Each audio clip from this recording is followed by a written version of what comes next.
Hey guys, I'm Vera. Welcome back to my channel. Today I want to talk about my sweet boy Nico. He is an African Serval. So right now he is 3 or almost 4 years old. First of all, let's talk about how I got him. He is a rescue. I got him from a really bad person that tried to breed him without licenses, and he was from a backyard breeder already, and he came with really bad conditions, broken tail. He was skinny.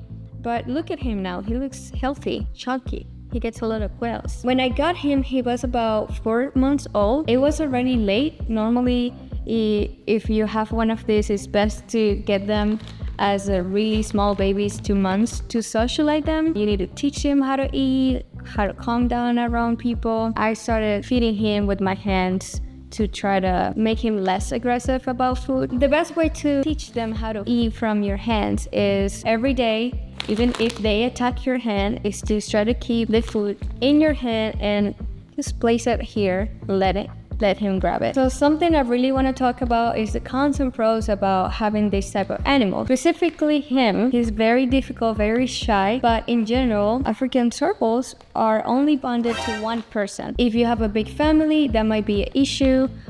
They're very territorial and jealous. They prefer to be the only child. They want all the attention. That wouldn't be good for a family. Another thing that is really important, you need to have a good income. They eat very expensive kind of foods like quails. They eat only raw chicken. They like shrimp. They like salmon, and that is not cheap. They eat twice a day. At least mine. He's always hungry. So another con about having an animal like this is that they really love to mark territory. It is normal that they're gonna piss everything in the house, the couch, your clothes.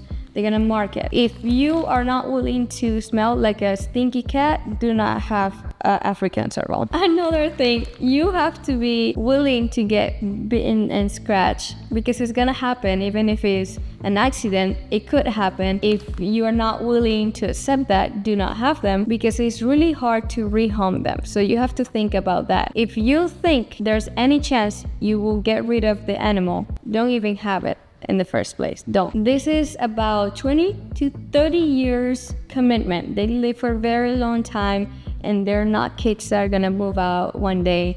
They will be always your responsibility.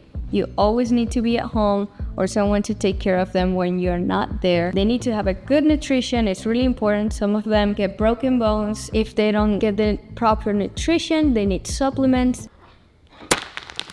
A lot of food. Another very important thing, you have to make sure this kind of cat is legal in your state. Next step is finding a good exotic vet that is willing to take care of him and being able to handle them. It's very expensive, at least for me with this little boy. He needs to get under anesthesia to even have a normal visit. So that's very expensive. It always ranges in between $2,000, $3,000 every visit. So if you don't have that type of money, do not get these animals. They're not easy to take care of.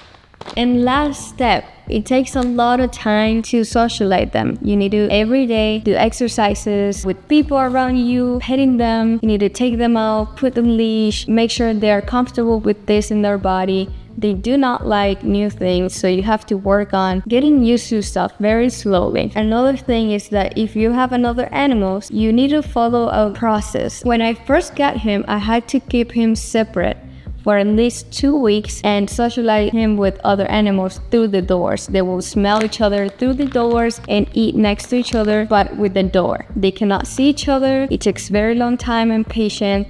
And if you see any of the animals getting aggressive, you need to keep them separate until they're used to it, being around other animals. Overall, it's not an easy pet. I don't recommend him to have it as a pet. It's really hard to have someone to take care of him when I need to travel. He is very picky. They will piss. They will be aggressive sometimes. You need to have patience. You need to have love and passion for this. He's purring, and if you do all of that, they will give you their whole love and attention. Alright, you want to smell something? I'm gonna show you how he interacts with my dog. Come on, Oliver. I mean, Nico. Let's visit Oliver. You wanna come? Yep. So thank you for being a really good kitty. There's this quail. He's gonna take it. He doesn't mind the dog. He's now used to it, but he doesn't love the dog. That's it.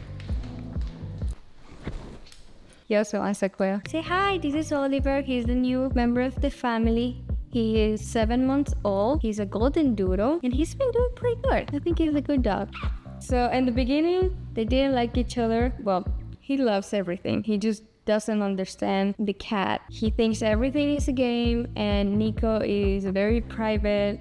He doesn't like to be hanging out with other animals like that. It's not easy, but there's peace in the house overall. And yeah, well guys, thanks for watching. I'll see you in the next video.